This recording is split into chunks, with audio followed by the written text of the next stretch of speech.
Yang terhormat Kepala Sekolah SMP Cita Cemara, yang terhormat Bapak Ibu Dewan Juri, yang terhormat Bapak Ibu Guru, serta para peserta yang saya sayangi.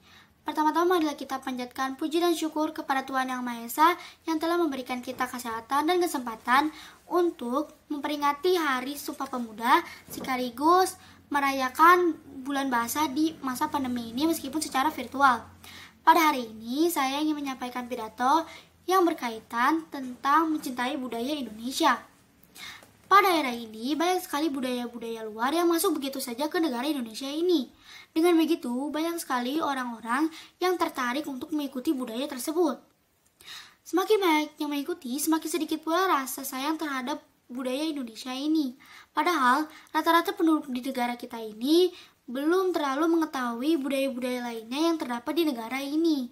Padahal, jika kita terus mengikuti budaya-budaya luar, maka lama-kelamaan budaya yang kita miliki selama ini bisa hilang atau pupus. Kita tidak bisa membiarkan hal itu terjadi, karena budaya merupakan warisan yang sangat berharga, yang sangat sulit untuk diciptakan. Budaya ini membuat negara kita ini menjadi lebih terkenal.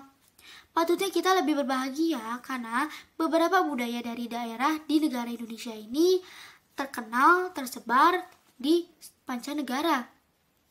Kita bisa belajar untuk mencintai budaya negara Indonesia ini dari hal kecil, mulai dari mempelajari budaya-budaya di negara Indonesia ini terlebih dahulu, baru mempelajari budaya-budaya luar.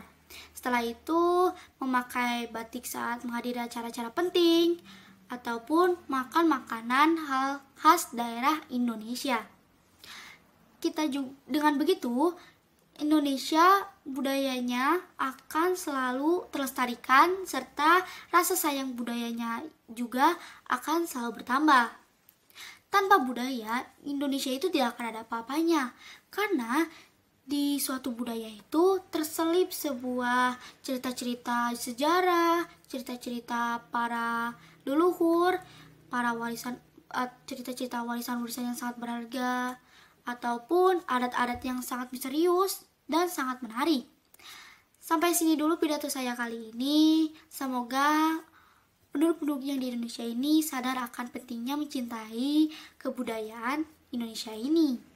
Meskipun banyak godaan dari budaya-budaya luar, setidaknya kita lebih memilih budaya-budaya yang terdapat di Indonesia ini. Sekian.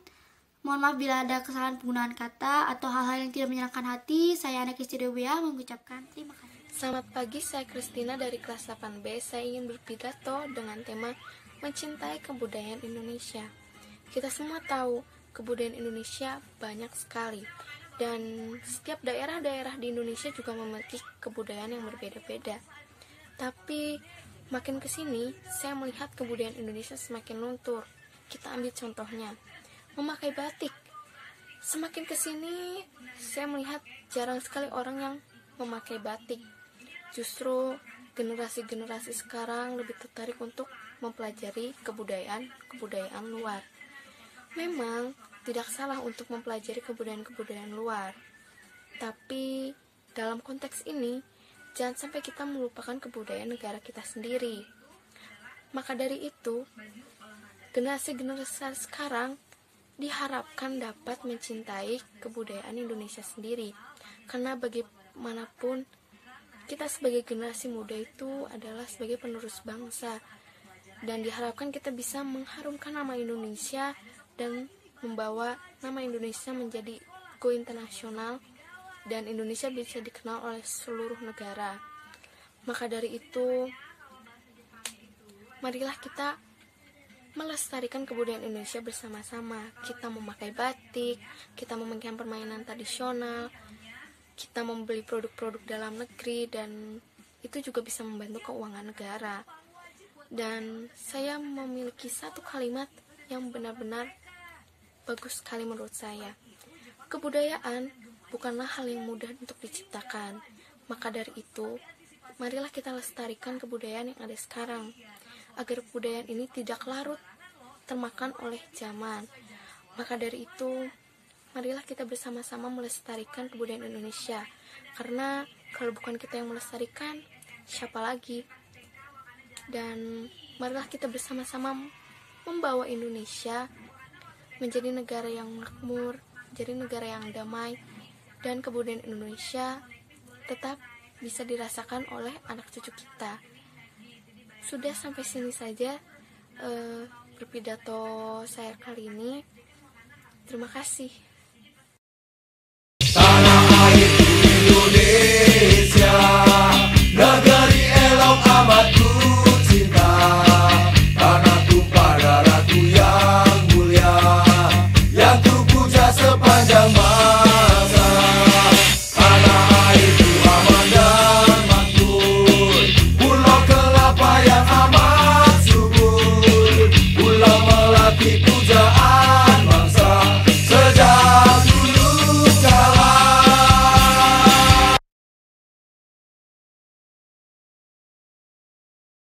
Yo, what's up, dude?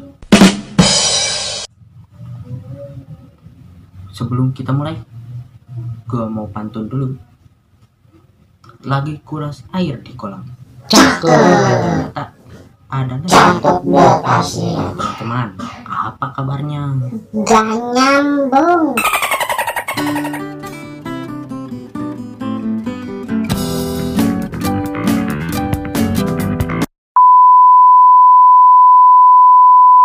Sebelum saya pidato, saya akan memperkenalkan diri saya. Saya Ogi, dan saya di sini ditemani oleh reporter ternama sedunia, sejagat raya sampai ke Neptunus ya.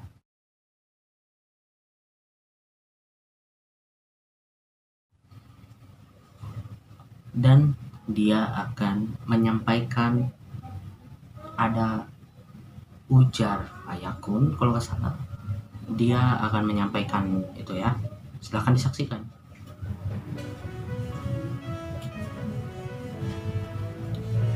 Selamat pagi, siang, sore, atau malam. Terserah Anda nontonnya kapan, saya hanya menyampaikan.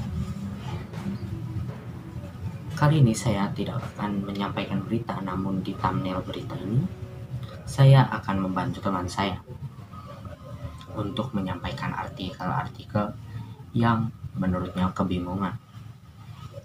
Nah, kali ini saya akan menyampaikan, ada Fayahun, dia menyampaikan, pemuda-pemudi Indonesia harus menyadari efek ganda ini. Jangan sampai jadi korban digital, tapi harus mampu mendrive atau mengendalikan teknologi untuk mewujudkan cita-cita bangsa, yaitu mewujudkan masyarakat adil makmur berdasarkan Pancasila. Hujar Fayakun. Nah, daripada saya sebelum terus, saya akan mengucapkan pembukaan dulu, oke? Terima kasih kepada Yang Maha Kuasa karena sudah menciptakan kalian di sini untuk menonton video saya ya. Canda aja guys. Pada kesempatan kali ini saya akan berpidato mengenai peran pemuda terhadap teknologi. Oke? Nah, di sini kita sudah semua tahu bahwa kita sekarang berada di era modern, era di mana perkembangan teknologi semakin pesat. Oleh karena itu, bila kita tidak bijak dalam menanggapinya, bisa fatal akibatnya. Seperti berita-berita berikut. Yo, sup guys, saya kembali lagi.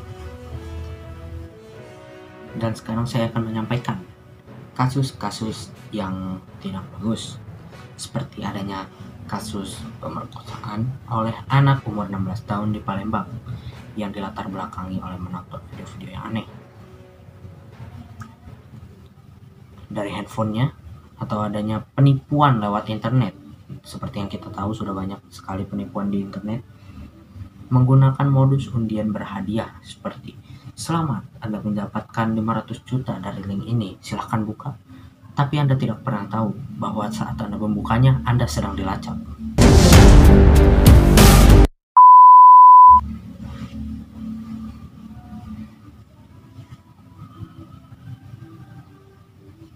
Dan yang baru-baru ini dijatuhi oleh Undang-Undang ITE. Dan seperti kasus penculikan putri berinisial Endi di Banda Aceh yang diawali perkenalan antara korban dengan pelaku melalui Facebook. Kita mungkin sekarang tidak merasa atau mungkin belum merasa. Namun, dengan tidak sadar, kita sedang terjajah oleh teknologi yang kita pegang.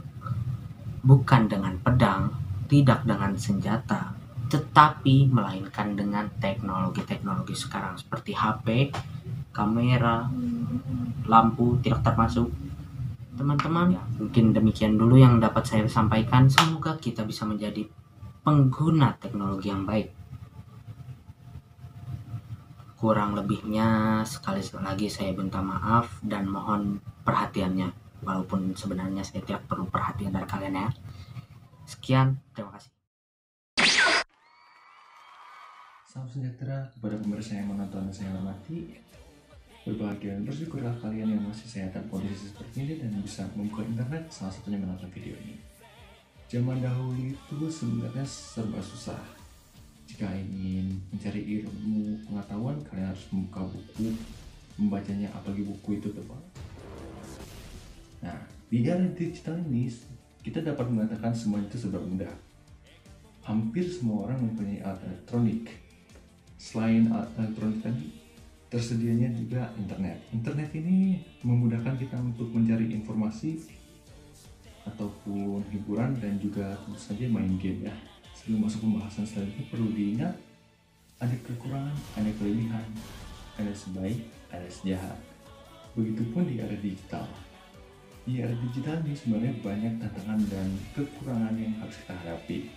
Tantangan dan kekurangan ini sudah mempengaruhi banyak orang, terutama kepada pemuda-pemudi. Mungkin kalian sudah sering mendengar hal ini, yaitu adalah porno. Nah, dulu itu porno mudah sekali diakses oleh orang-orang. Namun sekarang Indonesia telah memblokir situs porno tersebut dan akhirnya kita tidak bisa membuka situs porno.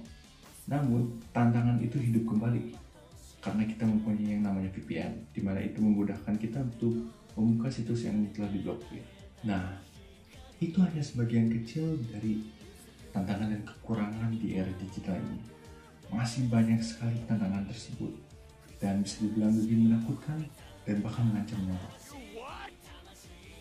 Orang-orang sebenarnya mengharapkan era digital ini sebagai era di mana manusia berkembang lebih modern, hidup lebih praktis, lebih aman dan bahagia. Itu adalah sebuah harapan di era digital ini yang baik. Dan kita, orang-orang hidup di era digital ini, tidak boleh membiarkan harapan begitu saja. Kita harus menghidupkan harapan tersebut, mewujudkannya dan mempertahankannya juga.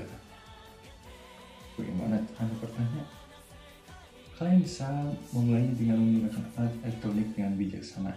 Kalian bisa mencontoh YouTuber contohnya, di mana mereka menggunakan alat elektronik untuk membuat video dan menguploadnya di YouTube. Mereka mendapat gaji. Itu kan berguna dan bijaksana. Dan jika kalian bijaksana menggunakan elektronik, itu akan mempengaruhi generasi selanjutnya. Jika kalian bijak menggunakan elektronik, maka begitu dengan generasi selanjutnya. Jika tidak, ya kalian bisa tahu sendiri bagaimana generasi selanjutnya mereka hanya bermain gitu dan generasi selanjutnya akan rusak dan hancur lebur. Dengan ini saya harap kita dapat mewujudkan era digital yang baik, kawan-kawan. Kita dapat melewati rintangan tersebut dengan mudah, meninggalkan hal yang jahat dan mendekati hal-hal yang baik, mewujudkan era digital yang kita harapkan. Segitu, sampai situ saja pidato saya. Terima kasih atas perhatiannya. Saya pamit undur diri. Terima kasih.